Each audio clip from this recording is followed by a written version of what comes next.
નિખરતા ગુજરાત ન્યૂઝમાં આપનું સ્વાગત છે। મહેમદાવાદ પંથકના ખેતરો હજુ પણ જળબંબાકારની પરિસ્થિતિમાં। સમગ્ર મામલે મહેમદાવાદના ધારાસભ્ય અર્જુનસિંહ ચૌહાણે આપ્યું નિવેદન।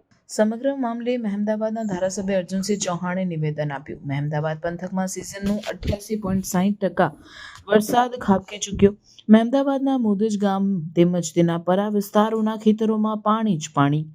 મોદજ તેનો પરા વિસ્તાર, વિક્રમપુર, ઘોડાસરનો પરા વિસ્તાર, સૂરજપુરા, અડબોલી તેમજ સુંઢા વણસોલના ખેતરો પાણીમાં ગરકાવ।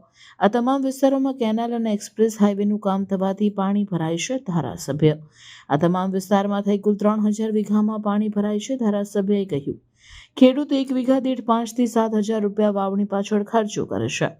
આ તમામ સ્થળના ડ્રોન વિડીયો લઈ પ્રાંત અધિકારી સહિત અન્ય અધિકારીઓ સાથે મેં નિરીક્ષણ કર્યું।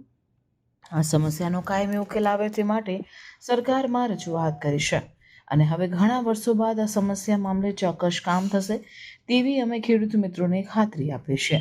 સીએમ રાઘવજી પટેલ મામલેદારને પત્ર લખી ખેડૂતોને વળતર મળી રહે તેની માંગ કરી। વહેલી તકે સર્વે થાય અને સર્વેના આધારે ખેડૂતોને વળતર મળે તેવા પ્રયત્નો। મહેમદાવાદ વિધાનસભામાં છેલ્લા અઠવાડિયામાં જિલ્લાનો અને ગુજરાતમાં જે વધુ વરસાદ પડ્યો એમાં મહેમદાવાદ વિધાનસભામાં મોદજ, એના પરા વિસ્તાર એટલે વિક્રમપુરાથી માંડીને છેક ઘોડાસરનો પરા વિસ્તાર, સૂરજપુરા, અડબોલી અને આ બાજુ વણસોલ, સુંઢા, આ બધા ગામોમાં લગભગ નહેરનું કામ અને આ એક્સપ્રેસ હાઈવેનું કામ થવાથી એટલા બધા પાણી ભરાય છે અને કુલ મળીને 3000 જેટલા વીઘામાં ખેડૂતોને આ તકલીફ થાય છે। ઘણી બધી મહેનત અને લાખોના ખર્ચે કુલ મળીને 1 વીઘામાં 5 થી 7 હજાર રૂપિયા ખર્ચો કરે છે આ ખેડૂત પરિવાર। અને પછી આ પાણી ભરાવાથી ખેતીને બહુ મોટું નુકસાન છે। કુલ મળીને નાની જમીન છે। 2 દિવસ પહેલાં પ્રાંત અધિકારી શ્રી સુરજભાઈ બારોટ, અમારા મામલતદાર શ્રી, ટીડીઓ શ્રી, અમારા સંગઠન પ્રમુખ, અમારા તાલુકા પંચાયતના પ્રમુખ, આ બધા સાથે મળીને ટીમ મહેમદાવાદ તરીકે આ વિસ્તારોની મુલાકાત લીધી છે અને વિશેષ ડ્રોનથી એક ચોક્કસ અંદાજ આવે, વર્ષોની આ સમસ્યાઓનો નિકાલ આવે એની માટે ડ્રોનથી પણ અમે વિઝ્યુઅલ લીધા છે અને આવનારા સમયમાં આ કાયમી ઉકેલ આવે એવું સરકારમાં અમે ગઈકાલે મેલ પણ કર્યો છે। આજે અમે વિઝ્યુઅલ પણ મેલ કરવાના છે।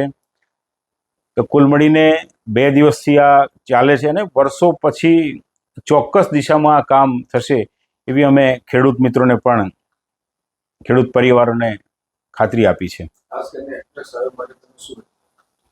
એક્સપ્રેસ હાઈવે બન્યા પછી એક મોટો પાડો બની ગયો હોય એવું મહેમદાવાદ વિધાનસભામાં સર્જ્યું છે। આ કુલ મળીને જે તે વખતે કુદરતી પાણી એટલે વહેણ રોકવાના લીધે વણસોલ અને આ બધા ગામોમાં કેટલાય એકરોમાં પાણી ભરાય છે અને પાણી સમયસર નિકાલ નહીં થવાના કારણે એ ખેતીને નુકસાન થાય છે, જનજીવનને નુકસાન થાય છે, સ્કૂલોના રસ્તા બંધ થાય છે, રસ્તા તૂટી જાય છે। આ બધી સમસ્યાઓ ધ્યાનમાં આવી છે।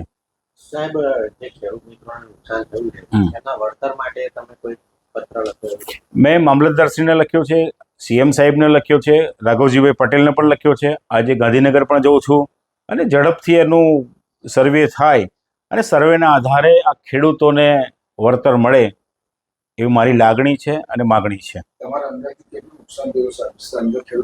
હવે કુલ મળીને ખેતીવાડી અધિકારીઓનો આ વિષય છે, પણ એકાદ વીઘામાં જોઈએ તો 5 થી 7 હજારનું નુકસાન થયું હોય તો આ 3500 વીઘામાં આ નુકસાન છે અને આપ પણ આ ઘટના સ્થળની મુલાકાતો, આ પાણી ભરાયું છે વિસ્તારની મુલાકાત લઈ શકો છો। ખાસ કરીને ખેડૂતોને વળતર 100% ચૂકવાશે ખરું? એક ગઈકાલે મેં વાત કરી ખેતીવાડી અધિકારી અને કલેક્ટરશ્રીને, તો ડાંગરની ખેતી છે તો 4-5 દિવસમાં, અઠવાડિયામાં આ પાણીનો નિકાલ થાય તો એનું નુકસાન ઓછું થાય છે, પણ કુલ મળી નુકસાન છે જ। ડાંગરનું રોપણી થયા પછી 4-5 દિવસમાં જ આ થયું તો ડાંગર બિલકુલ દેખાતી નથી, તો એને સૂર્યપ્રકાશના દર્શન ના થાય, સૂર્ય ભગવાનના દર્શન ના થાય, સ્વાભાવિક રીતે કોઈ પણ વનસ્પતિ અને માણસનું જીવન શક્ય નથી। એટલે નુકસાન તો છે જ, પણ કેટલું પ્રમાણમાં થાય એ અધિકારીઓ નક્કી કરશે એવું કલેક્ટરશ્રીનું કહેવું છે. અધિકારીઓને શું કહેશો આ બાબતે? કુલ મળીને આ નુકસાન વર્ષોથી થઈ રહ્યું છે, પણ આ વખતે એનું નુકસાનનું વળતર મળે અને કાયમી નિકાલ થાય, આ પાણીનો કુદરતી રીતે થાય એવી અમારી લાગણી છે, અમારી માગણી છે.